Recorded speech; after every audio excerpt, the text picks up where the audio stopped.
और दिन भर की तमाम बड़ी खबरों से हम आपको रूबरू करवाएंगे। हर खबर की हर डिटेल हम आप तक पहुंचाएंगे, लेकिन सबसे पहले वो 6 महत्वपूर्ण खबरें आपको बता देते हैं जिन पर दिन भर हमारी नजर रहने वाली है। ये तस्वीरें इस वक्त आपके टेलीविजन स्क्रीन पर है। संगम नगरी में आज प्रधानमंत्री नरेंद्र मोदी पहुंचने वाले हैं और महाकुंभ की महातैयारियों का जायजा लेंगे। तो वहीं अब संविधान पर आर पार की स्थिति देखने को मिलने वाली है। सदन में चर्चा संविधान पर शुरू होगी, लेकिन बात नफरती पत्थरों की भी करेंगे जो फिल्म प्रमोशन से पहले ही चलते हुए नजर आए हैं, फिल्म की स्क्रीनिंग के दौरान चलते हुए नजर आए हैं। ये मामला एक यूनिवर्सिटी का है। इससे इतर निकिता का परिवार कहां के हैं, अब यह सवाल पूरा देश जानना चाह रहा है। क्यों? क्योंकि कर्नाटक की पुलिस जब पहुंची तो निकिता के परिवार वाले वहां से नदारत नजर आए।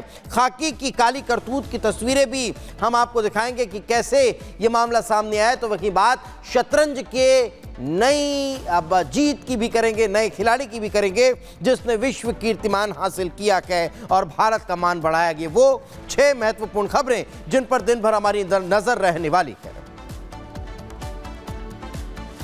और सबसे पहले बात एक बड़ी खबर की करते हैं। जी हां, बड़ी खबर तमिलनाडु से, जहां देर रात जोरदार बारिश हुई है और बारिश भी ऐसी कि सड़कें बिल्कुल दरिया बन गई है। तस्वीरें भी आपको दिखाएंगे कितनी जबरदस्त बारिश तमिलनाडु में हुई है। मौसम बदला, उसके बाद जोरदार बारिश देर रात हुई है और सड़कों में पानी भर गया है। ये देखिए तस्वीरें, गाड़ियां डूब गई हैं। देखिए इन तस्वीरों को, दक्षिण में कैसे मौसम का मिजाज बदला और उसके बाद जबरदस्त बारिश हुई। दूसरा दिन है तमिलनाडु में 2 दिन से लगातार बारिश हो रही है। बीती रात की तस्वीरें हम आपको दिखा रहे हैं जहां जोरदार बारिश के बाद सड़कों का ऐसा हाल हो गया, पानी में सड़कें डूब गई।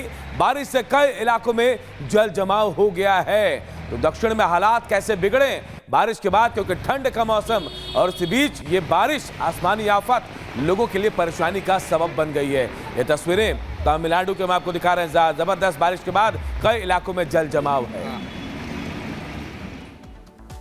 तो एक तरफ तमिलनाडु में भारी बारिश का दौर लगातार जारी है, तो वहीं दूसरी तरफ तमिलनाडु के डिंडीगुल में ही एक प्राइवेट अस्पताल में भीषण आग लग गई। आग कैसे लगी अभी फिलहाल इसकी जानकारी नहीं मिल पा रही है, लेकिन इस आग लगने की वजह से 7 लोगों की जान चली गई है, तो कई लोग इस आग की वजह से झुलस गए हैं। इससे से जुड़ी एक रिपोर्ट आपको दिखाते हैं।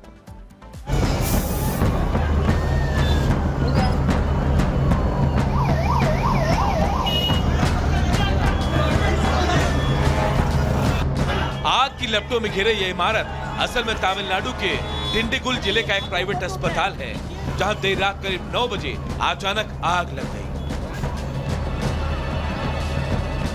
त्रिची रोड पर बने ऑर्थोपेडिक केयर सिटी अस्पताल में लगी ये आग शुरुआत में सिर्फ अस्पताल के रिसेप्शन तक ही सीमित थी, लेकिन कुछ ही देर बाद ही आग की लपटों ने ऊपरी मंजिलों को भी अपनी चपेट में ले लिया। आग की खबर मिलते ही दमकल विभाग बड़ी संख्या में मौके पर पहुंच गया और आग को काबू करने के मिशन में जुट गया। 30 से ज्यादा मरीजों को नजदीकी अस्पतालों में शिफ्ट किया गया, लेकिन दुख की बात यह है कि इस घटना में 7 लोगों को समय रहते नहीं बचाया जा सका। जिन 7 लोगों की जान इस पूरी घटना में गई, उनमें 3 महिलाएं और एक नाबालिग भी शामिल है। फिलहाल शुरुआती जांच में आग का कारण शॉर्ट सर्किट बताया जा रहा है, लेकिन पुलिस जांच अभी जारी है और जल्द ही दोषियों का पता भी लगा लिया जाएगा।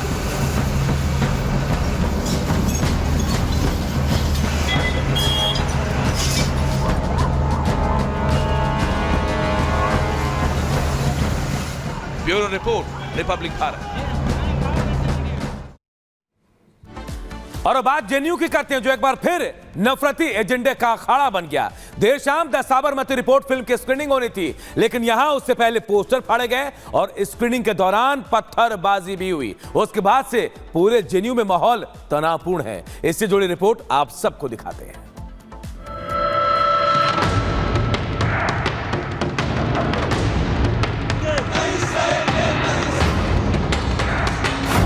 जेएनयू में फिर बवाल। फिल्म साबरमती पर कौन हुआ लाल? शिक्षा के मंदिर में नफरती एजेंडा, फिर आरोपों के घेरे में लाल झंडा। देश के सबसे प्रतिष्ठित शिक्षण संस्थानों में से एक जेएनयू एक बार फिर चर्चा में है। हमेशा की तरह इस बार भी चर्चा वहां के किसी छात्र के टॉप करने या सफलता से जुड़ी नहीं है, बल्कि उस नफरती एजेंडे की है जो वहां के माहौल में कई साल से पनप रहा है। ये agenda film the Sabarmati report की स्क्रीनिंग के दौरान एक बार फिर सतह पर आ गया। दरअसल छात्र संगठन एबीवीपी की तरफ से विश्वविद्यालय में इस फिल्म की स्क्रीनिंग रखी गई थी, लेकिन ये बात कुछ लोगों को इतनी नागवार गुजरी कि उन्होंने फिल्म देख रहे छात्रों पर पथराव शुरू कर दिया। आरोप तो ये भी है कि वामपंथी संगठन से जुड़े इन छात्रों ने यूनिवर्सिटी में लगाए गए फिल्म के पोस्टर भी फाड़ दिए। वो अंधेरे से कुछ छात्रों पर पत्थर मार रहे। आम छात्र जो मूवी देखने बैठे हुए थे उनको कुछ चोटें भी आई। जब वो उठकर खड़े हुए और गार्ड के साथ उस जगह पर गए तो कुछ लोग, कुछ लेफ्ट के कैडर्स वहां से भागते हुए दिखाई दिए। स्क्रीनिंग की शुरू होने कुछ देर बाद कुछ लोगों ने पत्थर फेंका। क्या सबको लगा कहीं से आया होगा, सबने इग्नोर किया। दूसरी बार, तीसरी बार इस तरह के पत्थर ऑडियंस जो आगे बैठी हुई थी कुछ लोगों को लगी, कुछ लोग जो पीछे बैठे थे वो बच गए। तो इस तरह जब स्टूडेंट ऊपर जाके देखने लगे कि कौन था, किसने ऐसा किया है, तो 2-3 नजर आए, बट उसके बाद फिर वो कहाँ गए पता नहीं चला। इस पत्थरबाजी की घटना के बाद से जहां छात्रों में दहशत है, तो वहीं बीजेपी से लेकर विश्व हिंदू परिषद तक इस घटना की निंदा कर रहे हैं। गोधरा में जो निर्दोष कार सेवक थे उनको जिंदा जला दिया। सब चीजें सामने हो गई, लेकिन इसके बावजूद भी अपने पापों में पर्दा डालने की कोशिश जो कर रहे हैं वो सफल नहीं हो गए। ये वही मंडली है जो बीबीसी डॉक्यूमेंट्री दिखाना चाहती थी, ये वही मंडली है जो परजानिया फिल्म दिखाना चाहती थी, पर ये वही मंडली है जो गोधरा कांड का सच छुपाना चाहती है।